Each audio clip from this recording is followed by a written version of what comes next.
Uganda, young and vibrant, has positioned herself as the center of trade to many African traders and attracted even more demand from those seeking fertile grounds to invest. With its diverse welcoming business mindsets, we are witnessing a sprawling tomorrow led by young people for young mindsets. A home where all benefit creates a future where they all benefit. Don't imagine it but show it with a vote that fueling the Now Uganda Shines bring to the world a future where a farmer benefits as much as he feeds the white-collar sectors of her economy. Blessed by nature and renowned by many as the Pearl of Africa is a land peacefully graced by a visionary many admire cause he's a glory of peace to the region and the world at large. President Yoweri Kaguta Museveni is a man of many possibilities for what he has laid foundation to is evidently witnessed through Uganda's fruitations from the farmlands to the homes and beyond borders. Hello, my name is Joseph Ijala. I am the proprietor of Taifa Farm, which is located in Serere in a place called Kakusi, where we are.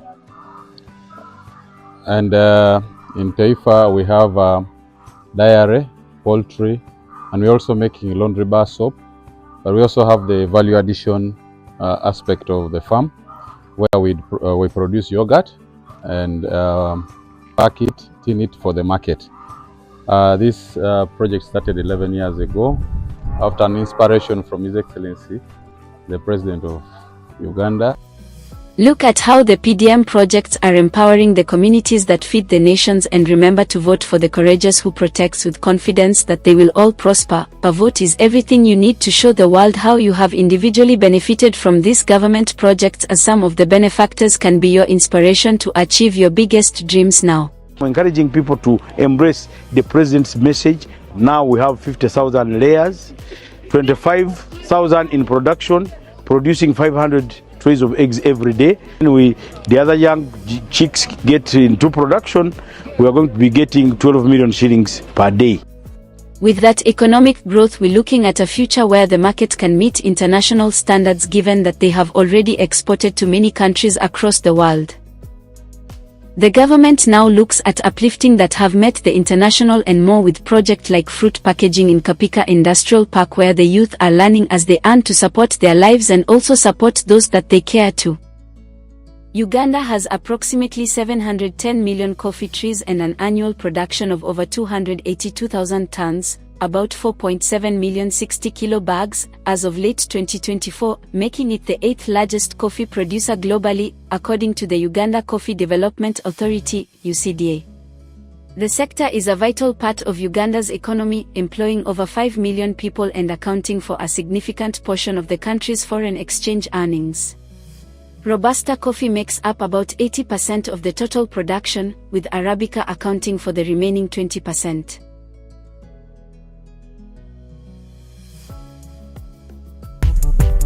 Mojabi Yusuf lives in the heart of Uganda's coffee-growing region. Coffee is the main source of income for Yusuf's family and 1.5 million other families throughout Uganda. Bwe nali nga nkyali sinaba kudda mu mwanyi, nali nnima ebirime ebirala nga kasooli, ebijanjaalo, ennyaanya n'emboga n'omuceere nagwo nagulimako. Ndaba ebyo byonna nga bimalira obudde, nfuna ekirowoozo ekiddayo mu mwanyi. Nali nguzeewoko akabanja kange akatonotono nenkomawo nenkasimba emmwanyi. Nali nkyakasimba nga nakatwalako omusiringa gumu mu mwaka gwa 2007. So obumwanyi obwo buli eyo emabega bwali butonotono. Uganda produces over 6 million tons of matuk, bananas, annually, with about 70% consumed at the household level and 30% sold. The crop is grown by roughly 75% of Ugandan farmers, primarily smallholders, supporting the livelihoods of over 13 million people who depend on it as a main food source. The country's estimated annual revenue from bananas is around $440 million, though significant losses of up to 71.4% due to wilt disease threaten potential harvests, according to Daily Monitor. Koko ekebiri tezinaba kubala bulungi, bala obulungi eryemu, era tugifunamu kilo 594 paya, ne tufunamu obukadde 9.47 n'obutundutundu obugwamu.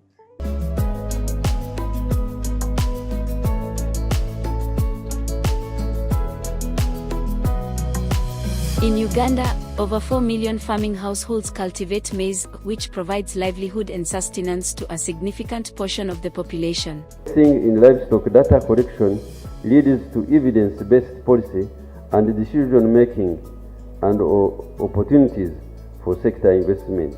In 2021, maize production reached 4.56 million metric tons, covering 1.854 million hectares, and it's a vital crop grown across every region of the country. Smallholder farmers produce the majority of the crop, which serves as a staple food and a source of income for millions of households. Yes, Uganda's fishing sector is growing, with significant increases in production and a shift from subsistence to market-oriented aquaculture, driven by strong export markets and a growing demand for animal protein. In 2019, the fisheries subsector grew by 41.4%, and in 2021, capture fisheries supplied over 600,000 tons of fish. The sector also contributes substantially to the national economy, with fisheries and aquaculture accounting for 3% of Uganda's GDP and employing hundreds of thousands of people. For fisheries, particularly farmed fish or aquaculture, the National Fisheries Resources Research Institute has identified and developed quality fish seed, mainly mirror carp, African catfish and Nile tilapia, which have been availed to farmers to support fish farming across the country. The Kajansi facility works with certified private hatcheries like Rock Springs Fish Farm in Tororo, in eastern Uganda, which specializes in the production and supply of Nile tilapia fingerlings to fish farmers across the country. Supplies of seed and vital information, technologies and skills provided by the National Fisheries Resources Institute have provided the means for big private companies and individual fish farmers to flourish. For example, Yarelo is one of the big players in fish cage farming with a massive establishment in Lake Victoria, with a capacity of 700,000 tons per annum for capture fish, long having been reached on Uganda's natural water bodies. When farmers adopt agro-industrialization techniques at production, at handling of the produce, and process it to give it more value, it enables marketing. So that's why our interventions must have the adoption of all of these relevant technologies. Among its goals is the need to increase production and productivity of agriculture. This has led to a surge in research and development of disease-resistant, drought-resistant, and high-yielding seed varieties that are being distributed to farmers. For animal farmers, new breeds that are more productive are also being developed and distributed. For fish farmers, fish fingerlings with high yields and better return on investment are being distributed, as well as the production and supply of better feeds. The mechanization of agriculture is in full swing in the country. In order to improve the scale of production, mechanization centers where farmers can hire appropriate technology and equipment are being set up. However, they still require robust and reliable machinery, an area where Japanese expertise and investors can chip in. The farming landscape in Uganda is predominantly smallholder farms. To address some of the challenges, government has embarked on micro and small-scale irrigation programs that are helping smallholder farmers to increase their production and productivity all year round. Japan, with its predominantly small-scale farmers, has expertise, know-how, and equipment that could help Uganda's smallholder farmers. Across the country, irrigation projects as well as the construction of dams and valley tanks are ongoing, with the broad aim of improving supply of water for crop and animal production. There has been marked progress as a result of these interventions across the board. Production of coffee, Uganda's leading export commodity, has grown and recently hit 8.45 million bags in 2021-2022 from 8.06 million bags in financial year 2020-2021. The tea expansion strategy has led to the distribution of 500 million tea seedlings in 21 tea growing districts and expanded acreage under tea from 23,000 hectares to 45,000 hectares. With the introduction of improved milk producing cattle, dairy production dramatically leaped by 92% from 2.81 billion litres in 2020-2021 to 5.5 billion litres in 2021-2022 and still growing. Prospects of Ugandan milk exports are high, with new markets emerging in North Africa and Algeria, offering Uganda a quota to supply milk products worth $500 million annually. Fish, another priority commodity, and fish products is being promoted vigorously in the country. The target is to hit a production of 1,750,000 metric tons per annum for both capture fish and farmed fish. For any meaningful growth in production and productivity to take place, post-harvest losses have to be stemmed. Farmers and farmer groups have been supported with post-harvest handling equipment and assisted with setting up of storage facilities. Modern facilities for grain storage have substantially improved storage of grains from 550,000 metatons to 1,230,000 metatons by 2021-2022. The dairy industry has also been supported in order to increase the capacity to process dairy products like milk powder, ghee, butter, UHT milk, pasteurized milk, yogurt, cream, ice cream, and cheese, among others, for both the local and export markets. Additionally, the quality and standards of Uganda's commodities is of utmost importance in the development of value chains. As such, serious attentions have been turned to strengthening inspection and certification processes. This has entailed improving inspections and certification processes right from the farmer to ensure that the commodities quality and food safety standards are followed. The result of these interventions is the growth of exports from $1,678 million in 2020-2021 to $2,085 million in 2021-2022 and still growing. The agro-industrialization program is thus doing a great deal to link production and productivity to value addition, agro-processing, as well as access to markets and competitiveness. It links the two very important factors, very important things that can help us to develop. That is linking agriculture, which mainly is the biggest employer of the people of Uganda. As you know, 70% of our population is in agriculture, with industrialization, which is about value addition. Examples abound as to how farmers have responded to the agro-industrialization drive.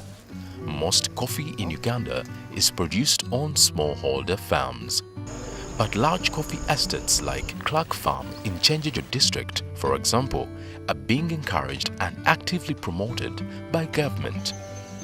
With 700 acres and a robusta coffee production, Clark Farm, for example, has focused on quality coffee exports, mainly to the lucrative Gulf States market. We do washed coffee. So post-harvest, as soon as the coffee is picked, we don't just dry it on the ground, what we call sun-dried or chiboko. We immediately process that coffee and take out of the outer pulp. And then the next day, we will dry it either on tables or tarpaulins. And we dry it down to 12%, then we store it as parchment. Now parchment still has the final small coat that we take off when we hull. I was invited from Dr. Ian Clark, and it was really a very good opportunity to see his farm and how he's creating very good fine robusta from Uganda, and he's improving his quality time by time, and I can see that while checking the farm. In the dairy sector, industrial players like Amos Dairy in the southwestern Uganda and Joseph Farm in central Uganda are among the key players in the milk value chain. Government has supported them with incentives to increase their capacities. As a result, today, Uganda is the leading exporter of milk and milk products in the East African region. Beef and meat production is another priority area for Uganda. Several programs like the Market-Oriented Beef Improvement Project, MOPIP, and the Regional Livestock Resilient Livelihoods Project are in place to improve production and productivity as well as the quality of beef.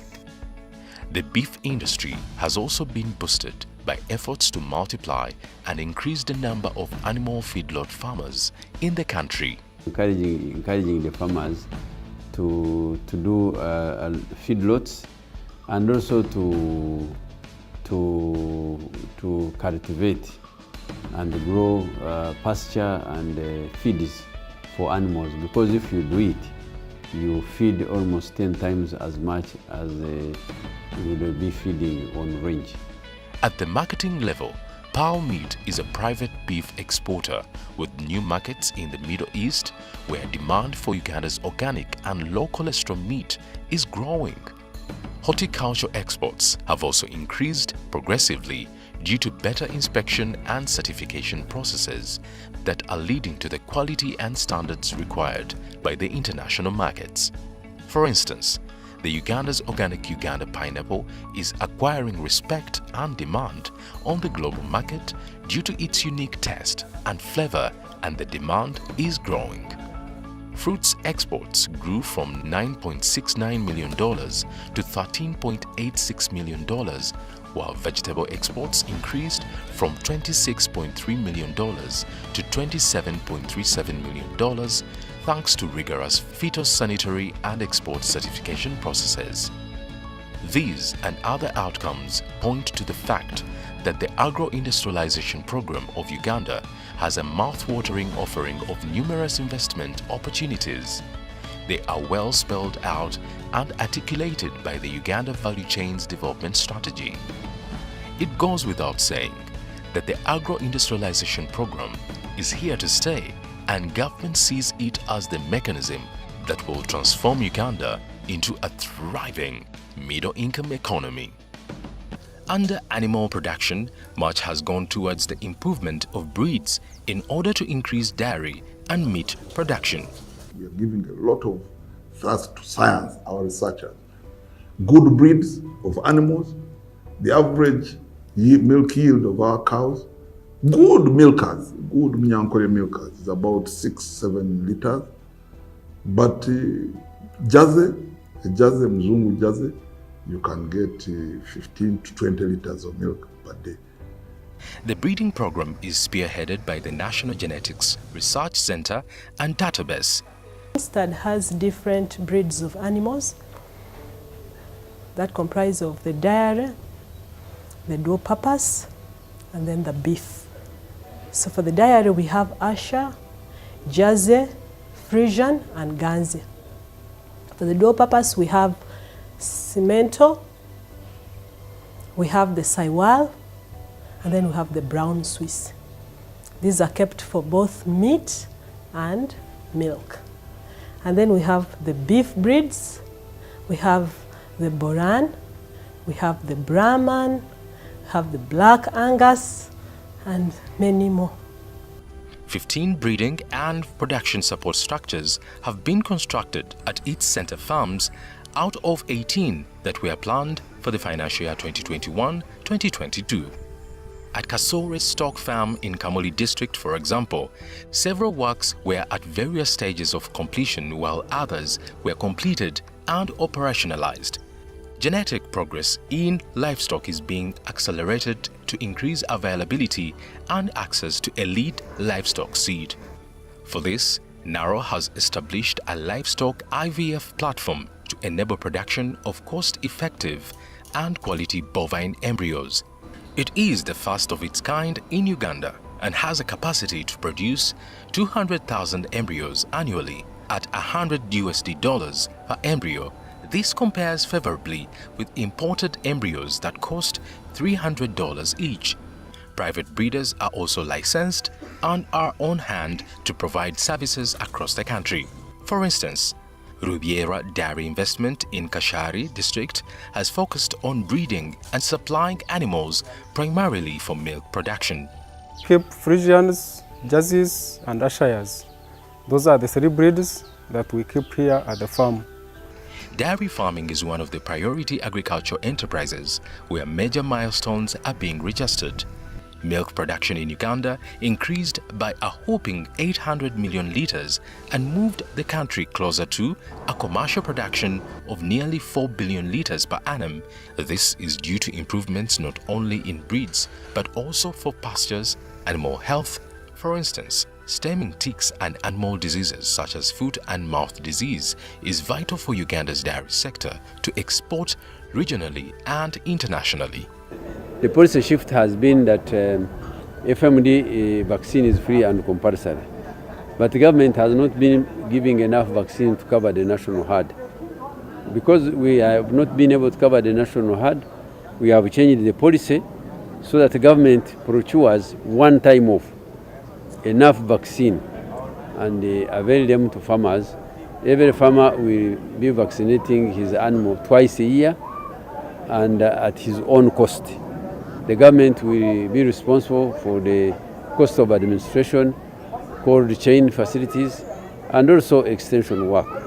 That means that Uganda will be secure from FMD because all the animals will be vaccinated. The vaccine performed up to about 80% effectiveness, so it can be able to control the tick infestation on cattle in our country, and it can also it has the capacity to control disease transmission.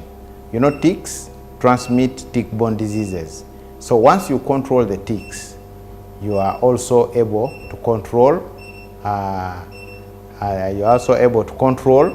the diseases the ticks transmit. A lot has also been done to improve milk post-harvest handling facilities for the dairy farmers. And this has moved the milk production from we have come from 3.1 billion litres to 3.8 billion litres. And this is, of course, the marketed milk. But if you are looking at the grand scale of things in terms of annual production, including the milk that remains on the farm, we are looking at the development in excess of 5.4 billion litres annually. The dairy sector has excelled in value addition with numerous products availed on the local market and for export to the region and further afield. Pearl Dairies and Amos Dairy in Western Uganda are some of the big producers of milk products in the country. Our markets, for example, our Kazeni, the market is in the US. Our ghee and butter, we have Egypt, Jordan. We have also markets for our Kazeni in India. We also export to Kenya, especially the SMP and some of the powders. We also export to Saudi Arabia as well. Markets are opening up also in Zim and part of Southern Africa. Currently, preparations are on to export dairy products to Algeria, which has offered a $500 million quota per annum and said to be a game changer for the country. Since that time, we've been working on the technical aspects of access to the Algerian market. It is a $500 million US market, and this translates to about 1.8 billion litres. This is a very substantial market for us, where they are going to be taking whole powdered milk because they need that milk for constitution into other dairy products. Vegetable oil development in Uganda is to help win the country of the huge amount in foreign exchange incurred in importing crude vegetable oil to produce cooking oil and soap, among other things. Uganda currently spends more than $300 million per year in crude cooking oil imports. In northern and eastern Uganda, government has promoted oilseeds production with private sector players as the main stakeholders. The oilseed in question is mainly sunflower seed production. Some 73,880 kilograms of sunflower seed were distributed in order to grow 36,690 acres by 7 large-scale farmers and 28 farmer cooperatives in northern Uganda and in Nakapiripit and Bulambuli districts in eastern Uganda. Nearly 500,000 kilograms of soybean seed was availed for growing on 20,816 acres for 24 large-scale farmers and 19 farmer cooperatives in northern Uganda. Over 200,000 metric tons of oil seeds are produced annually by farmers. Alongside oil seeds is the palm oil production project, which began in Kalangala Island with over 11,000 acres under production. Out of these, 4,000 are being managed by local outgrowers. Cumulatively, the farmer members of Kalangala Oil Palm Growers Trust have harvested 390,067 metric tons valued at 267.8 billion shillings between January 2010 and June 2023. The effort to produce crude palm oil has since been expanded to Buvuma Island, where 5,000 acres have been cleared and are being planted with palm oil. The main production is being undertaken by a private investor, Oil Palm Buvuma Limited. The company is responsible for developing and producing seedlings for its own use and also to be supplied to 750 local farmers who have registered to grow the crop. Cassava. Uganda produced roughly 4.4 million tons of cassava from approximately 941,000 hectares of land, with a national yield of about 8.7 metric tons per ha.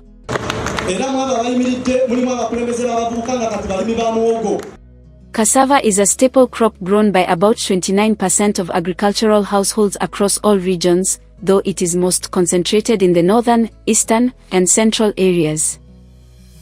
It is the second most important staple food after bananas and contributes significantly to household incomes, but production faces challenges from pests, diseases, and poor quality planting materials.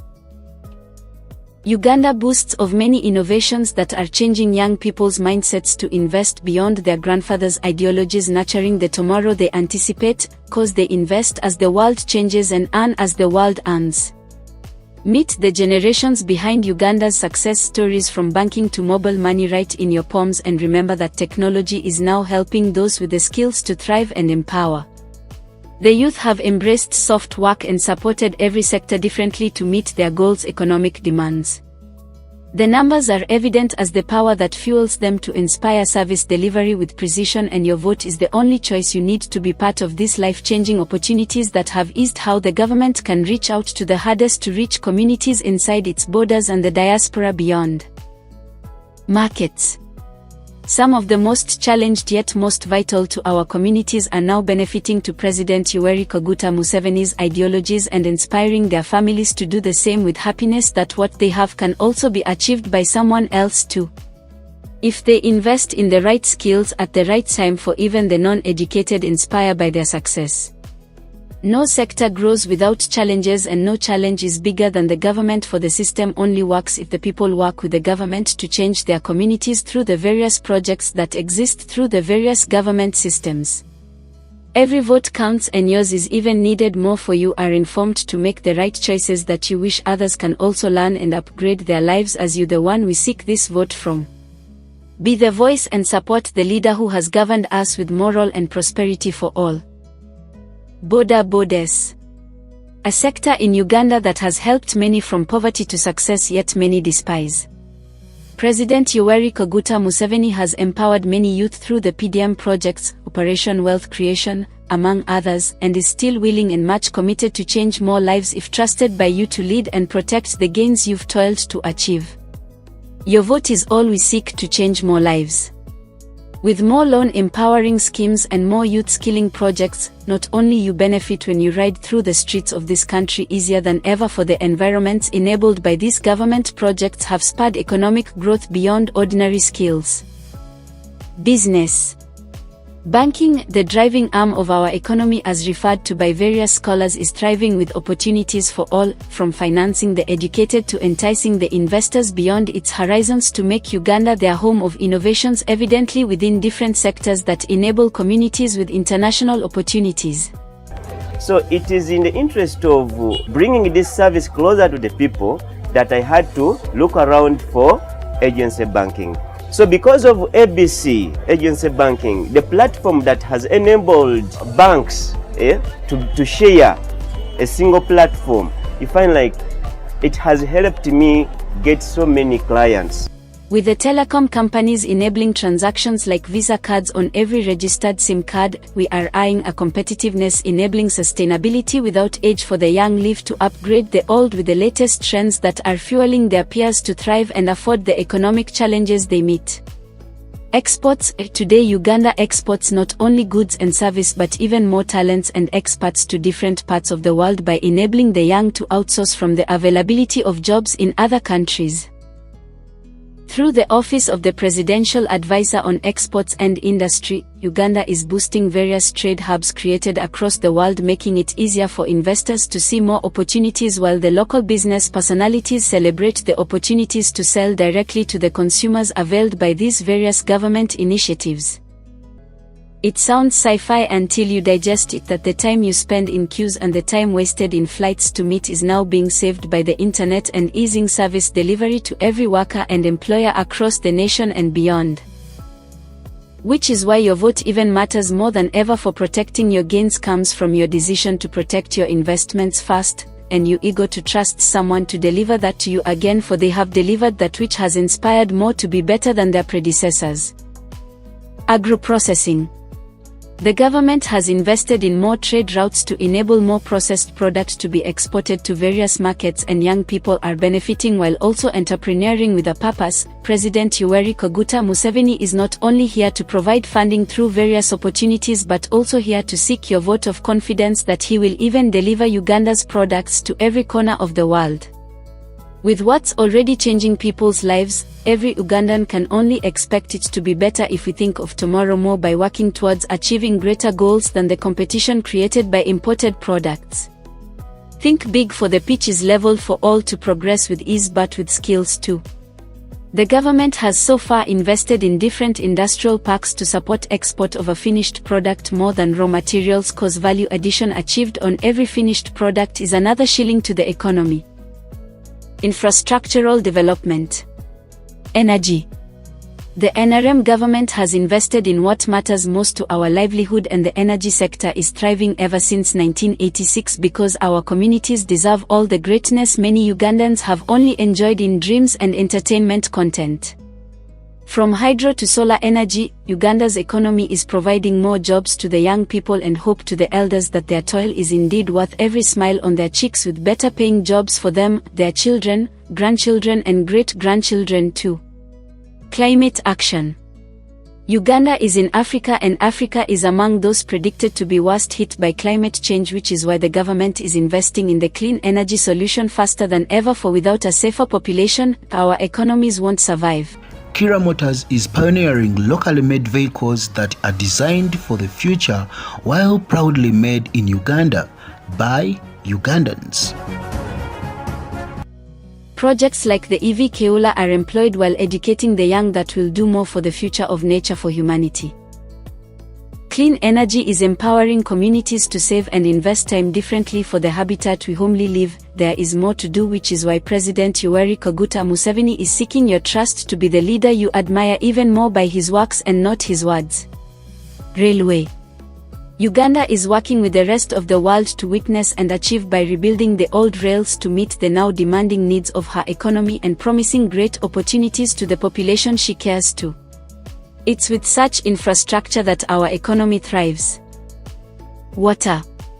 President Yoweri Kaguta Museveni has empowered more through connecting the islands with the latest in transportation infrastructure to enable success and export from the island communities. Such investments are helping communities with better services in education, health, business, among others. Air. With the reintroduction of the Uganda Airlines, Uganda's economy is projected to empower more young people and expose the world to the elders. For now, it's cheaper to travel the world for either tourism or business. That's your vote right there, giving you hope that it's all about your success for your country. Communication. Today, Uganda is competitively positioned to communicate with the world, for the infrastructures availed are here to support all sectors of Uganda's economy.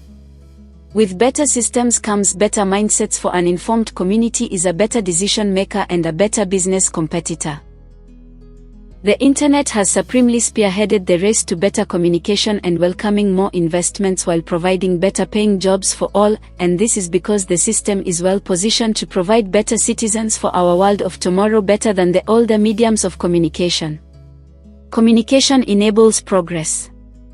Science, technology, engineering and innovation.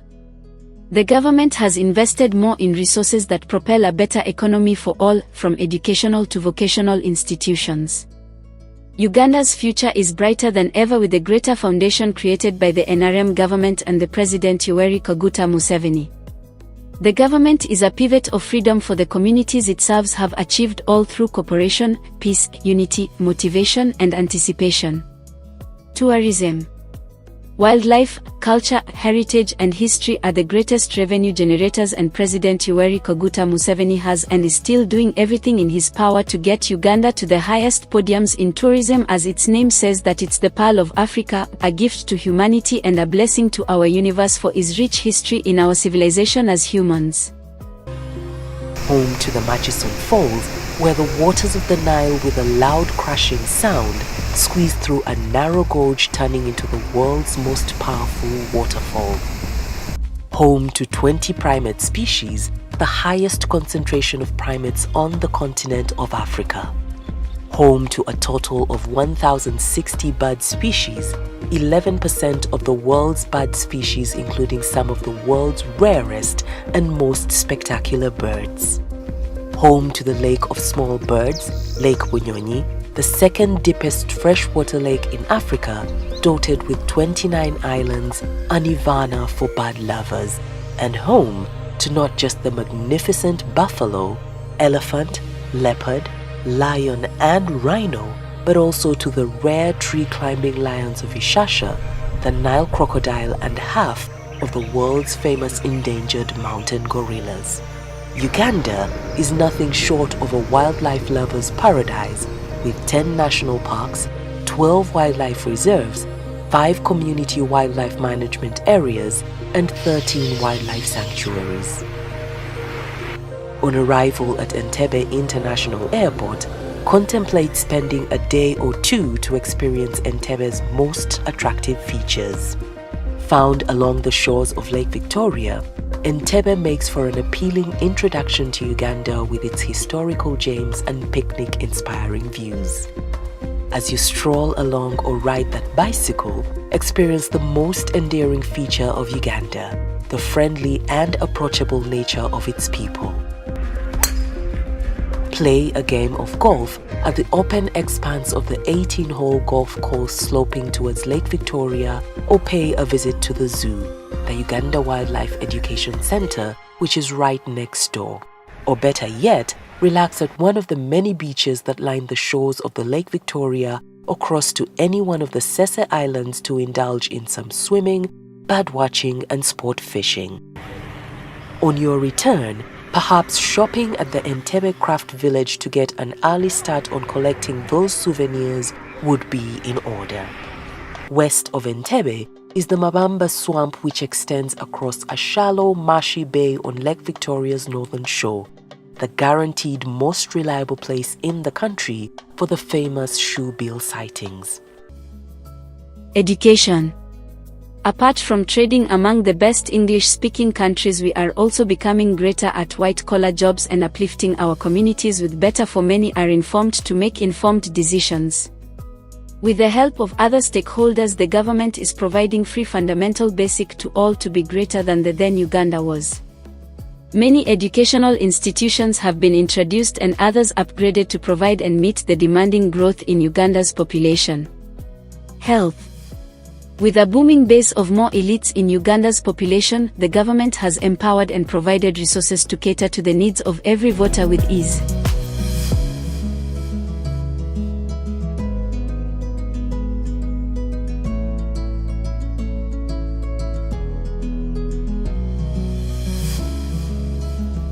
Many regions are now leveled with the state-of-the-art facilities to heal the nation, boosting of regional trade and medical supremacy.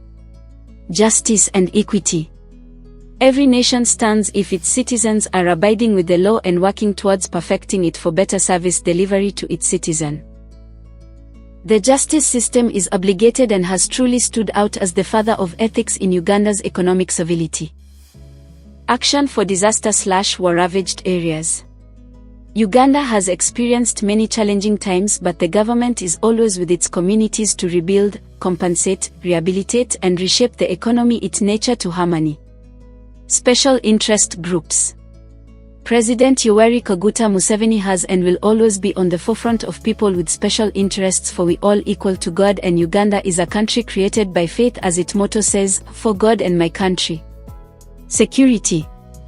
Uganda has spearheaded many peace deals and negotiated many harmonious communities with better security skills, opportunities, resources, and empowerment. With security around the continent and beyond, Uganda can stand tall and proud that we have really been the role models to many, and it's all because of our beloved president, among other visionary leaderships. Protecting life and property. President Yoweri Kaguta Museveni has been a central figure in Uganda's political landscape for several decades, serving as the country's leader since 1986. His presidency has been closely associated with efforts to promote stability, development, and national unity, which are often linked to the concept of patriotism in Uganda. Museveni has emphasized the importance of unity among Uganda's diverse ethnic groups and regions. His policies often focus on fostering a sense of national identity that transcends ethnic and regional differences. Many Ugandans associate patriotism with contributing to the country's development. Under Museveni, Uganda has seen infrastructure development, increased access to education, and efforts to improve healthcare, which many citizens see as patriotic contributions. Museveni's role in stabilizing Uganda after years of conflict has also been a source of national pride for some. His leadership in maintaining peace is often viewed as a patriotic duty. The concept of patriotism is complex, with some critics arguing that political repression and attempts to consolidate power under Museveni's rule can undermine genuine patriotic sentiments. They suggest that true patriotism also involves holding leaders accountable and promoting democratic principles. In the context of Museveni's leadership is often expressed through support for national unity, development initiatives, and stability. However, it remains a nuanced concept influenced by political, social, and economic factors, with ongoing debates about the balance between leadership, democracy, and patriotism. The EV Keula vehicle manufacturing plants in Jinja Industrial and Business Park, Uganda, started operations in November 24, 2011 and are propelling clean energy solution for the future. Chira Motors champions the way, redefining mass transportation today. Beep, beep. They say that the journey of 1,000 miles starts with a single step. Well, ours was a bold spark of innovation, a brilliant dance of collaboration that marked the start of a revolution. Strapped in the seat of determination, we fastened our seatbelts and accepted the challenge to build a better Uganda. Beep, beep. With a nudge from the state, we're switching gears and making movement. Aiming higher, each year we make improvements, pushing the wheels of progress, changing the narrative one automotive at a time. Beep, beep. From the Vision 200 to the Kira EVS, from the Solar Bus to the Kayola EVS, we are the engine behind e-mobility. EV Keula Uganda is an innovative project aimed at developing electric buses in Uganda, promoting sustainable transportation and embracing clean energy technology. It is part of Uganda's broader efforts to modernize its public transportation system and reduce environmental pollution. EV Keula is a Ugandan company focused on designing and producing electric buses tailored to local needs. The project emphasizes Uganda's capacity for technological innovation and manufacturing, aiming to create job opportunities and develop the local automotive industry. Electric buses like Keula help reduce emissions, contribute to cleaner air, and support Uganda's commitments to environmental sustainability. The Ugandan government has shown interest in promoting green energy initiatives and sustainable transport solutions, which support projects like EV Keula. EV Keula represents Uganda's strides towards adopting renewable energy and modern transportation infrastructure. It showcases local engineering talent and aims to reduce dependence on imported fossil fuel-powered vehicles. The project aligns with global trends toward electric mobility and climate change mitigation.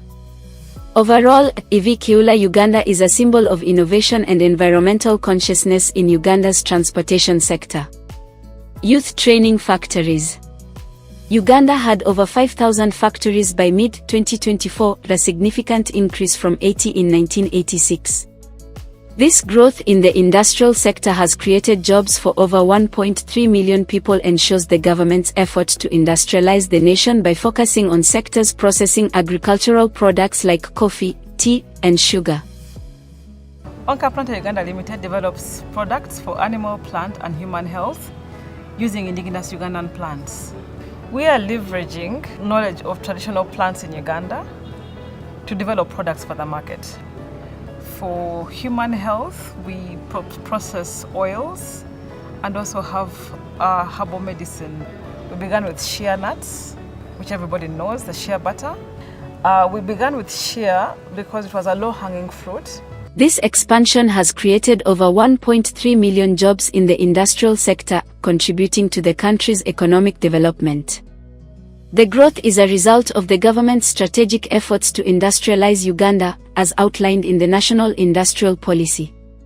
Uganda's manufacturing is primarily based on processing agricultural products, with sugar, coffee, tea, and tobacco being key sectors. Youth training factories in Uganda are initiatives aimed at equipping young people with practical skills and technical knowledge to enhance their employability and support economic development. These factories serve as training hubs where youth can gain hands-on experience in various industries such as manufacturing, construction, agriculture, and crafts. The objectives of the youth training factories in Uganda are to reduce youth unemployment by providing market-relevant skills, to promote self-employment and entrepreneurship among young people, to bridge the skills gap between education and industry needs, to foster industrialization and local production. Focused on practical skills in sectors like metalwork, carpentry, electrical installation, tailoring, and more.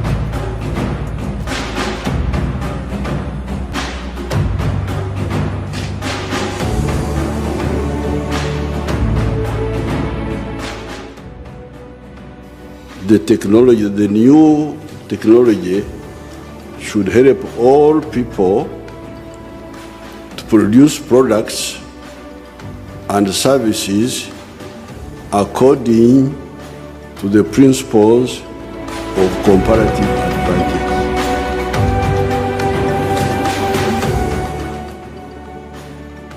Please, I want computer makers. I want you to design and make the computer yourself and then use it.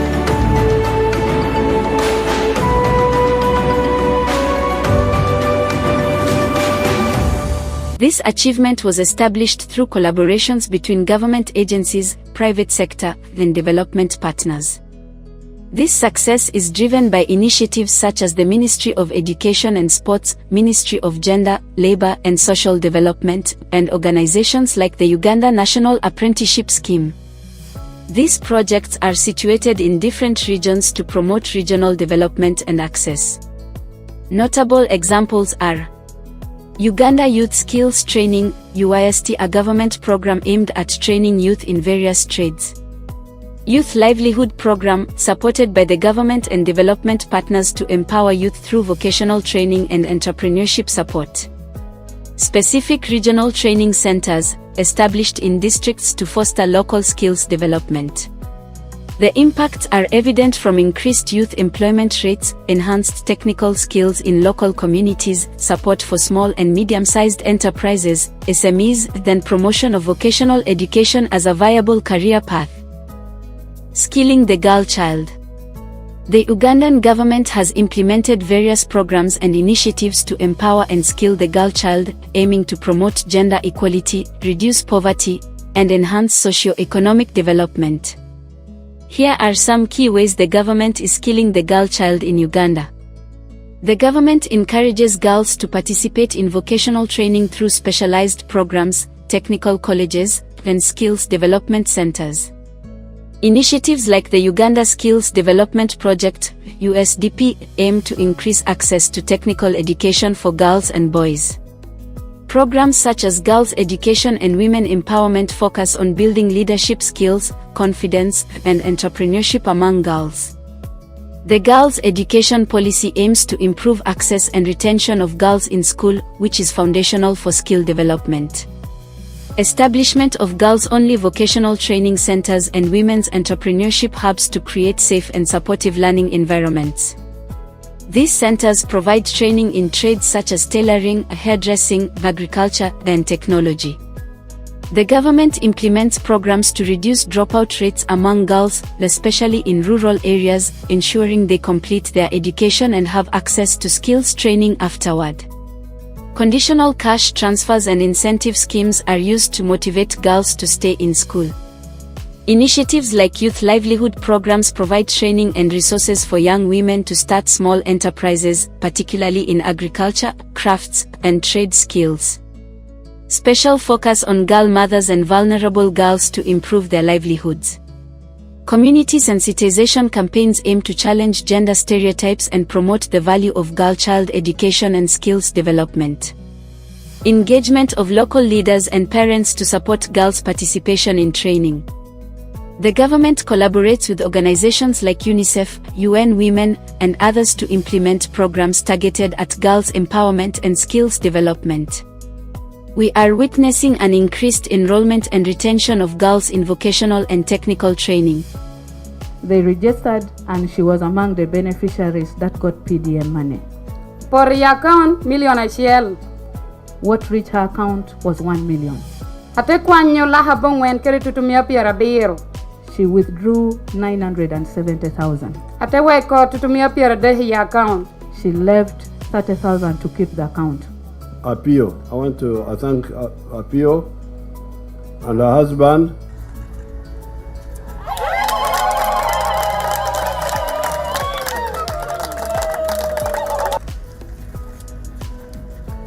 Ozimbye Bulaya wano egina okukola ebintu ng'ekola mu mbaawo zaffe ng'ekozesa abaana baffe abatweyigiddwa wano era tukwebaza nti embaawo waziteekako etteeka oli obutafuluma genda bweru bazikoleko wano value addition tulabe nga emmeeza mu ofiisi entebe buli kimu mayumba gaffe nga tukozesa emiti gyaffe egya wano abantu bano pulezidenti buli kyolambudde wano be bakikola bafuna okusomoozebwa kungi nga bwenna bwe batandika naye nga tukulemberwa State House Controller ne muganda wange Emma Kuteesa abantu bano bali ready okukola made in Uganda wano.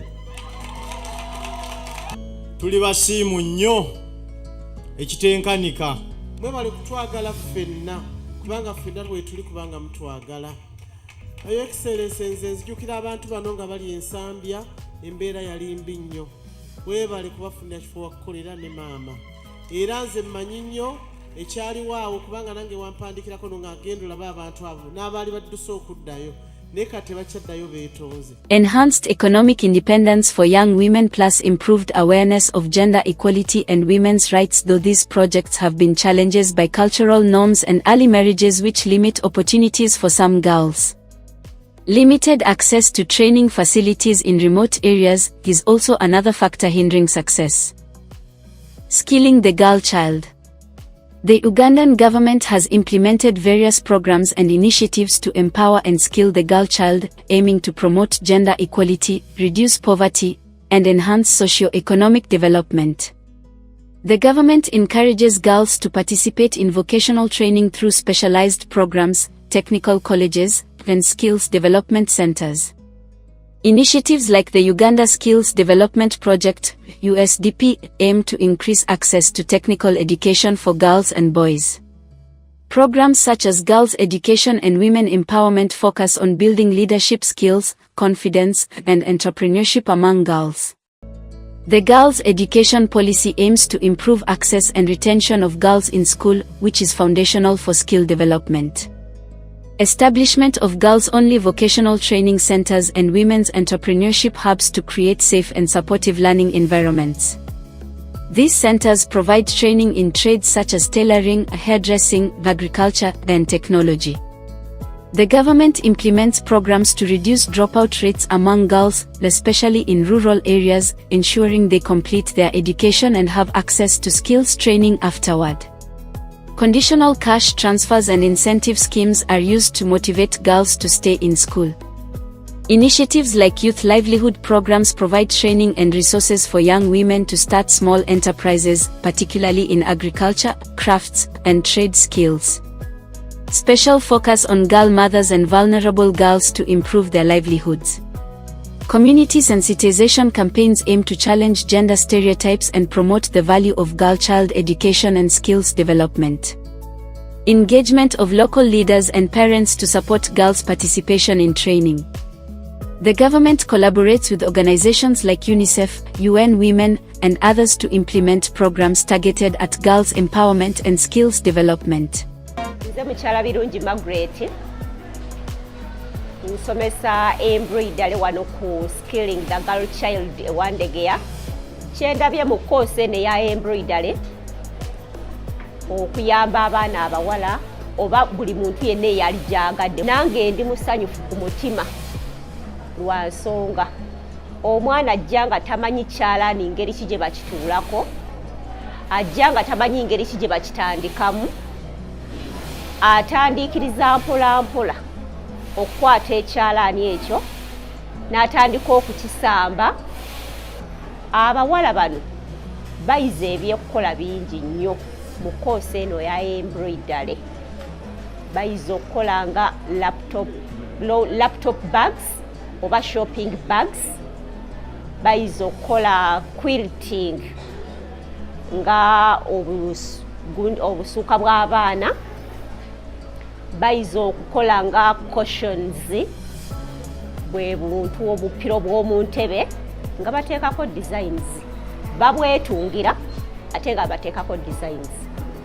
Batunga ebiteeteeyi eby'enjawulo era nga bateekako designs. Abaana bano bwe tusomesezza nze kyembalabyemu beefuniddwe emirimu gyabwe egy'omu mutwe. Era bamu bagamba tebakyasobola kugenda kugamba nti bavunnama babawa emirimu. We are witnessing an increased enrollment and retention of girls in vocational and technical training.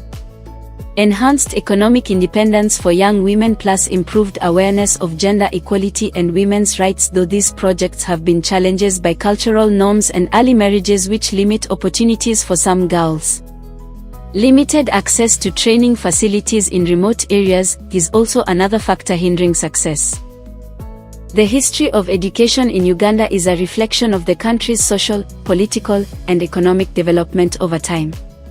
It has evolved through various phases influenced by colonial rule, independence, and modern reforms. I've been saying in all the places where we stopped today that what I admire most is what PDM is planting in our villages as a culture of a man and his wife working together.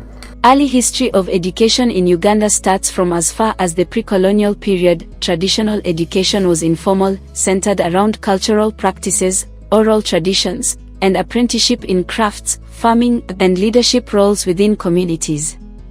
Early formal education was religiously influenced and introduced by missionaries in the late 19th and early 20th centuries, mainly by Christian missionaries, Anglicans, Catholics, and others, who established the first schools.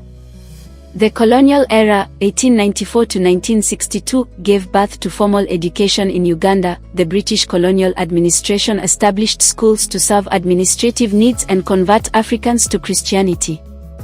The education system is mixed in various types of schools, missionary schools, government schools, and vocational centers. The government's education policies are focused mainly on basic literacy, religious education, and vocational skills for a limited segment of the population, mostly boys. The impact of education was limited and unequal, with disparities based on ethnicity, gender, and location until post-independence period, 1962 onwards. Independence in 1962, Uganda gained independence from Britain, leading to expanded access to education. The government is created educational reforms to increase enrollment, improve quality, and promote universal primary education. Though the challenges are also evident, like political instability, economic hardships, and civil conflicts, notably in the 1970s and 1980s, that affected the education sector. The modern era is a taste of everything, though well-natured in. Universal Primary Education, UP, initiated in 1997, aimed at providing free and compulsory primary education to all children. Universal Secondary Education, US, introduced in 2007 to improve access to secondary schooling. Curriculum reforms focus on relevant skills, national integration, and reducing gender disparities. Higher education, expansion of universities and technical institutes to meet the demand for skilled professionals. There are key developments unveiling increased enrollment rates at all levels, focus on inclusive education, gender equality, and quality improvement. Challenges remain in terms of access in remote areas, quality, and funding. Eventually came up with a curriculum which had gone a long way in approval, but which could not be fully implemented because of the requirements in terms of practice. So the government guided that we could kind of do a blend between that which we were calling the reformed curriculum and the curriculum that we were running at that time. In summary, the history of education in Uganda reflects a journey from informal, community-based learning to a structured, state-supported system with ongoing reforms aimed at making education accessible and relevant for all citizens. Private schools in Uganda play a significant role in the country's education system. They complement government efforts by providing additional educational opportunities, often with higher fees, and sometimes offering different curricula or specialized programs. Private schools account for a substantial proportion of primary and secondary education in Uganda. They are especially prominent in urban areas but also exist in rural communities. Private schools in Uganda include independent schools, faith-based schools, Christian and Muslim, international schools, and elite boarding schools. Many private schools offer the national curriculum, while international schools often provide curricula like the British, Cambridge, American, or International Baccalaureate, IB. The fees are generally higher than government schools, which can limit access for lower-income families, and the quality often perceived is better in infrastructure, more qualified teachers, and higher academic standards, although this varies. Private schools have increased access to education, especially where government schools are overcrowded or lack resources. Though with the introduction of innovative teaching methods and extracurricular activities, we are eyeing a tomorrow where the elites become. Though with creation of a competitive environment that can motivate improvements in education standards across sectors. They still face challenges like high costs of fees which exclude many children from low-income families. Variability in quality and lack of uniform regulation can lead to disparities. The proliferation of private schools raises concerns about equitable access to quality education. The government works with private schools through regulations, inspections, and sometimes subsidies or support programs to ensure quality standards are maintained. Private schools in Uganda are vital to the country's education landscape, offering diverse options and often higher quality education. However, issues related to affordability and regulation remain important considerations. COVID-19 pandemic. President Yoweri Kaguta Museveni of Uganda played a central role in the country's response to the COVID-19 pandemic. His leadership involved implementing measures to curb the spread of the virus, communicating with the public, and coordinating government efforts. As you know, we are going to be using these masks until COVID is gone. Before you put it on, make sure that your hands are clean. Wash your hands with soap and water. If you are in a place that you do not have soap and water, ensure that your hands are sanitized. You make sure that you cover the mouth and the nose. You make sure that the roofs cover the ears. Make sure that it covers your cheek and it covers your upper part of the nose. If you want to adjust upward, you can adjust like this. When you want to remove, you hold this and you remove. Make sure that you wash this mask and hang it somewhere that is safe to dry, and you iron it. Uganda quickly took early response steps to prevent the spread of COVID-19, including closing borders, suspending international flights, and implementing quarantine measures. The government, under Museveni's leadership, reinforced lockdowns, curfews, and social distancing protocols to limit movement and gatherings. President Museveni regularly addressed the nation through televised speeches to the public, emphasizing the importance of health protocols and community cooperation. The government scaled up testing capacity, established treatment centers, then mobilized resources to support healthcare workers. Efforts were made to support vulnerable populations affected by restrictions, including food distribution and financial assistance. Museveni emphasized discipline, community responsibility, and scientific guidance in managing the crisis. He also promoted the importance of vaccination campaigns and adherence to health guidelines. With the help of the government, he managed economic impacts, particularly on small businesses and the informal sector, addressing misinformation and vaccine hesitancy while balancing health measures with economic needs. Uganda managed to keep COVID-19 cases relatively low in the initial stages compared to some other countries, partly due to swift government action. Vaccination campaigns have been ongoing to increase coverage and protect the population. President Museveni's leadership during COVID-19 involved decisive actions, public communication, and coordination of resources to combat the pandemic in Uganda. His government prioritized health and safety measures while also seeking ways to mitigate economic impacts. Karamoja projects. The Ugandan government's relationship with the Karamoja projects is complex and has seen periods of both engagement and challenges. Karamoja is a semi-arid region in northeastern Uganda facing significant development and poverty issues. Through infrastructure development like roads, water sources, and basic infrastructure are crucial elements of many projects. These aim to improve access to markets, services, and opportunities for the population. Through agriculture and livestock improvement, the government is promoting sustainable agricultural practices, livestock management, and drought resilience is a key focus. This often involves training and providing tools and resources to local communities. Through education and healthcare is improving access to quality education and healthcare is essential for long-term development. This includes building schools and clinics and training local staff. Ongoing conflict and insecurity in the region often create obstacles to development projects. The government often prioritizes security measures alongside development initiatives. Like many developing countries, corruption and mismanagement can undermine the effectiveness of development projects in Karamoja. This is a significant concern and a challenge for the government. Other challenges in Karamoja include deep-rooted poverty and limited resources when projects must address these fundamental issues to be sustainable. Pastoralist conflicts and insecurity can disrupt development efforts and create obstacles to delivering aid and services. The government faces difficulties in reaching remote areas, and the need for improving existing infrastructure can hinder project implementation. Projects may not always be designed to ensure long-term sustainability, potentially leading to short-term gains but long-term dependency. Let's not forget corruption, which diverts resources away from the intended beneficiaries and undermine the effectiveness of development programs.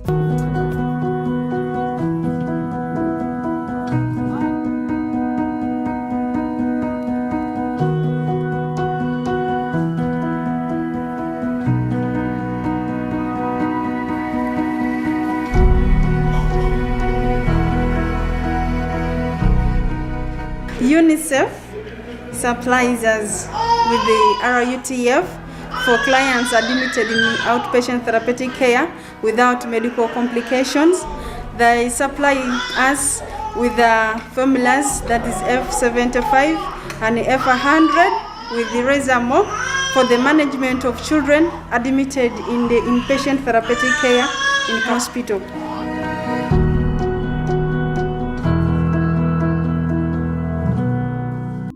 Karamoja sub-region in northeastern Uganda is known for its rich cultural heritage and stunning natural landscapes. The area is home to the Karimojong, whose livelihoods are deeply rooted in pastoralism, depending on the vast land for livestock grazing and crop cultivation on a small scale. Despite its potential for agricultural growth and livestock production, the government, through various agencies, owns and manages several airports in Uganda. This includes Entebbe International Airport, the country's primary hub, and several smaller regional airports. The government plays a crucial role in funding and overseeing the development and maintenance of airport infrastructure. This includes runways, terminals, and related facilities. Investment in these areas is often driven by the need to improve capacity, enhance safety, and support economic growth. The government establishes and enforces regulations governing airport operations, safety standards, and security protocols. This includes licensing airlines, setting fees, and ensuring compliance with international aviation standards. The government recognizes the economic importance of airports as gateways for trade, tourism, and investment. Policies and initiatives are often designed to improve airport efficiency and accessibility to attract more international traffic. The government frequently collaborates with international partners, including airlines, private companies, and international organizations, to improve airport infrastructure and services. Public-private partnerships, PPPs, are often used to leverage private investment and expertise. Airport security is a high priority for the government. Measures implemented reflect international standards and address potential threats to national security. Funding limitations, bureaucratic processes, and maintaining international standards can present challenges for the government in managing and developing airports. President Museveni's administration has focused on improving air transport in Uganda through a combination of strategies. Entebbe International Airport has seen some upgrades, including expansion of terminals and improvements to runways. The government has also invested in other regional airports to improve connectivity. The government has sought to improve connections to neighboring countries and potentially attract more regional and international airlines. This involves diplomatic efforts and potentially incentives for airlines to operate routes. Again, the success of this is difficult to measure. The government is theoretically responsible for maintaining aviation safety standards, but the effectiveness of these efforts in preventing accidents or improving safety ratings is not always clear. There are efforts to support local Ugandan airlines, potentially through incentives or regulatory changes. Whether this has led to significant improvements in the sector's competitiveness or market share is debatable. Improved air traffic control is crucial for efficient and safe operations. Whether this is a key area of focus or a significant success is unclear.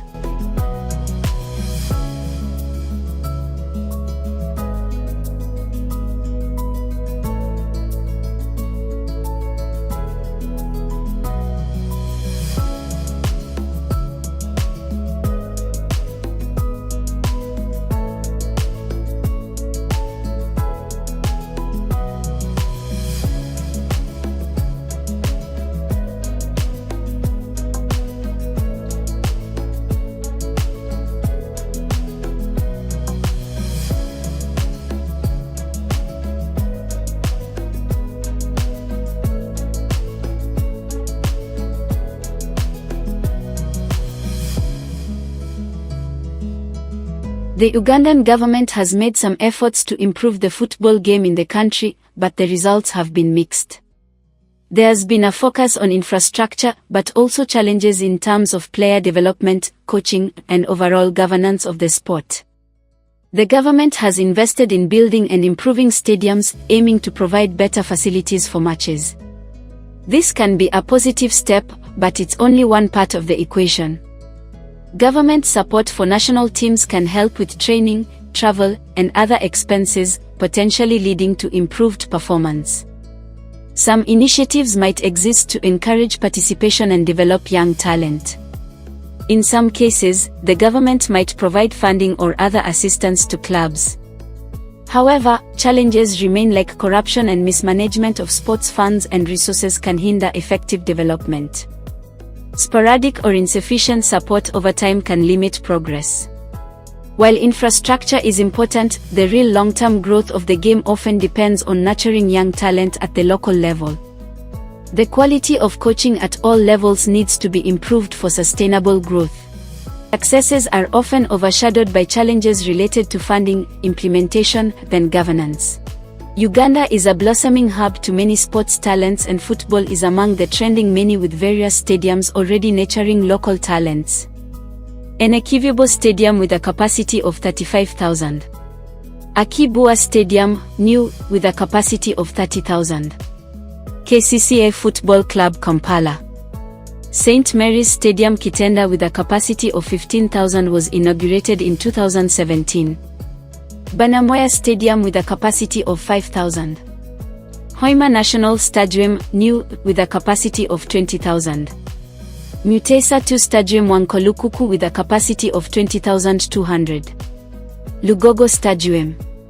Kakika Stadium with a capacity of 1,500. Nambul Stadium is the biggest with a capacity of 50,000 seats, followed by the recently redeveloped Nakivubo Stadium at 35,000 seats. Inaugurated in 1997 and home ground of Uganda Cranes since 2002. Sporadic or insufficient support over time can limit progress, also limiting investment in grassroots development. The real long-term growth of the game often depends on nurturing young talent at the local level.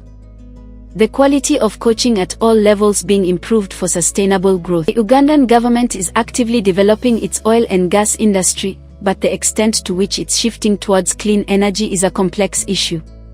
Current oil and gas activities are ongoing and the government is focused on attracting foreign investment in oil and gas exploration and production. This involves issuing licenses, creating regulatory frameworks, and potentially providing tax incentives. Without petroleum, when some Slavic groups start fighting, you can imagine. Some Slavs are fighting, Ukrainians and Russians, here we are suffering. How can that be? And we have our oil. Uganda's oil and gas resources are primarily located in the western Albertine-Grobon region, with an estimated 6.5 billion barrels of oil and 670 billion cubic feet of natural gas in reserves. Major developments are underway to commercialize these reserves, including a planned oil refinery and the East African Crude Oil Pipeline, EACOP, with international oil companies TotalEnergies and CNOOC leading the production. The country's first oil production is anticipated to begin in 2027, following a pushback from the initial 2025 target, and the sector is expected to bring economic transformation and opportunities for local businesses. There are also shortages of expertise in implementing and managing clean energy projects. The government is pursuing some renewable energy projects in partnership with international organizations. These include solar and hydropower initiatives. Uganda has signed international agreements related to climate change and sustainable development, which are influencing its policies in the long term. In conclusion, Uganda's government is currently heavily invested in the oil and gas sector, but there are growing efforts towards developing renewable energy sources. The extent to which clean energy becomes a key priority depends on factors like economic need, investment opportunities, and political will. It's likely a gradual transition rather than an immediate shift. The government is pursuing some renewable energy projects in partnership with international organizations. These include solar and hydropower initiatives. Uganda has signed international agreements related to climate change and sustainable development, which are influencing its policies in the long term.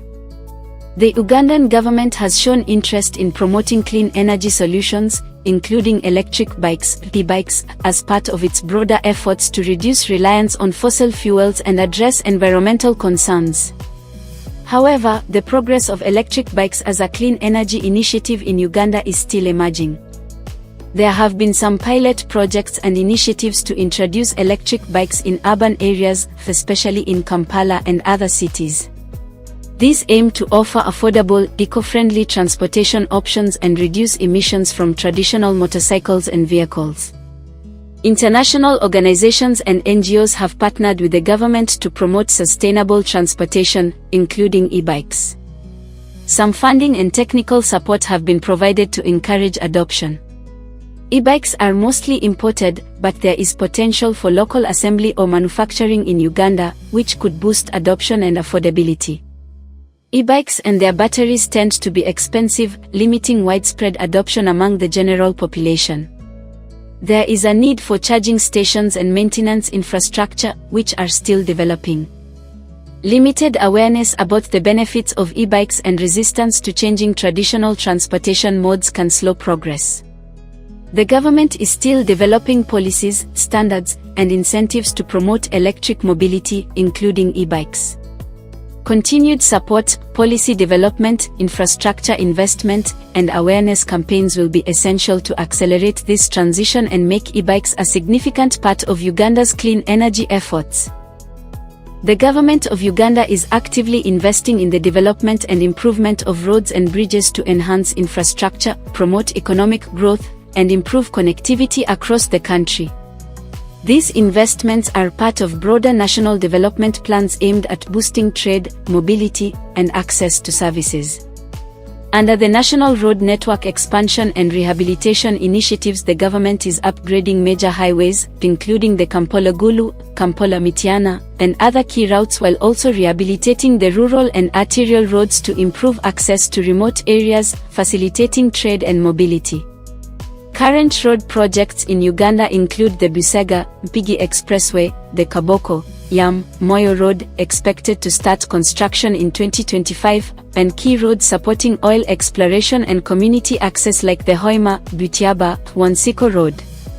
Other notable projects are the upgrading of the Kampala Northern Bypass and the upcoming Yam-Yul Road and Bridge and Katini-Okero projects scheduled for the 2025/2026 financial year. Projects such as the Entebbe Expressway have improved transportation efficiency. Expansion and maintenance projects under the Uganda National Roads Authority (UNRA) aim to reduce travel time and vehicle operating costs. The government has been busy building new bridges and upgrading existing ones to enhance connectivity over rivers and difficult terrains. Notable projects include bridges on major highways and those connecting urban centers to rural areas. The government is collaborating with international development partners such as the World Bank, African Development Bank, then China Exim Bank, to finance road and bridge projects. Public-private partnerships are also explored to mobilize additional resources. The key focus areas are improving rural access roads to support agriculture and rural development, upgrading roads critical for regional trade and integration, especially in East Africa, enhancing safety standards and durability of infrastructure. Every good lead comes with challenges, and this too has been challenged by funding gaps, slowing down some projects, and maintenance of existing infrastructure remains a concern. Rapid urbanization demands continuous expansion and upgrading. Continued investments are planned to expand Uganda's road network, including new highways and bridges. Focus on sustainable infrastructure, with considerations for climate resilience and safety. Upgrading transport corridors to facilitate regional integration and economic development. In summary, Uganda is making significant efforts to invest in roads and bridges, recognizing infrastructure as a key driver of economic growth and development. These projects aim to improve national and regional connectivity, reduce transportation costs, and promote socio-economic benefits across the country. Yes, HE President Yoweri Kaguta Museveni of Uganda has overseen and supported investments in flyovers, overpasses, in Uganda, particularly in urban areas like Kampala. These infrastructure projects are part of efforts to decongest traffic, improve urban mobility, and modernize the city's transportation network. The purpose of flyovers is to reduce traffic congestion at busy intersections, to improve safety for both pedestrians and motorists, to facilitate smoother flow of traffic, especially during peak hours. Notable flyover projects. Several flyovers have been constructed along major roads in Kampala, including the Nile Avenue, Ginger Road flyover. The Kampala Expressway includes overpasses to enhance traffic flow. The Owino Market flyover to ease congestion in the downtown area.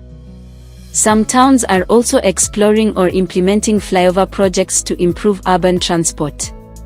The Ugandan government, under President Museveni's leadership, has prioritized urban infrastructure development.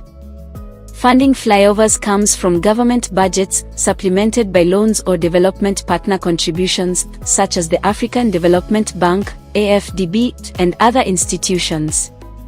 There are notable benefits and goals. Alleviate traffic jams in the capital and other cities. Support economic activities by improving transport efficiency. Enhance safety for pedestrians and drivers. Modernize urban infrastructure to match growing urban populations. Under President Museveni's leadership, Uganda has been investing in flyovers as part of broader urban development initiatives. These projects aim to improve traffic management, support economic growth, and modernize the cityscape, especially in Kampala, Uganda's capital. The government's focus remains on expanding and maintaining these infrastructures to meet the demands of urbanization and economic development. The government of Uganda is actively working to develop and promote industries across the country as part of its broader strategy to diversify the economy, create jobs, and promote sustainable development. Industrialization is a key focus to reduce reliance on agriculture and raw material exports, while adding value through manufacturing and processing. Uganda's government has outlined a clear roadmap for industrial development, emphasizing the transformation of the economy from primarily agrarian to industrialized. The National Development Plan, NDP, and Uganda Vision 2040 prioritizes industrial growth as a driver of economic progress. The government has established SEZs to attract investment, promote exports, and facilitate industrialization. Notable zones include the Kampala Industrial and Business Park, KIBP, and others across different regions. The government is reviving traditional industries and attracting new investments to boost local manufacturing. Developing agro-processing industries for coffee. Uganda being the origin of Robusta coffee, this achievement places the country firmly on track as Africa's top producer of Arabica coffee. Tea, fruits, and dairy products, while also exploiting mineral resources such as limestone, gold, and others for local use and export.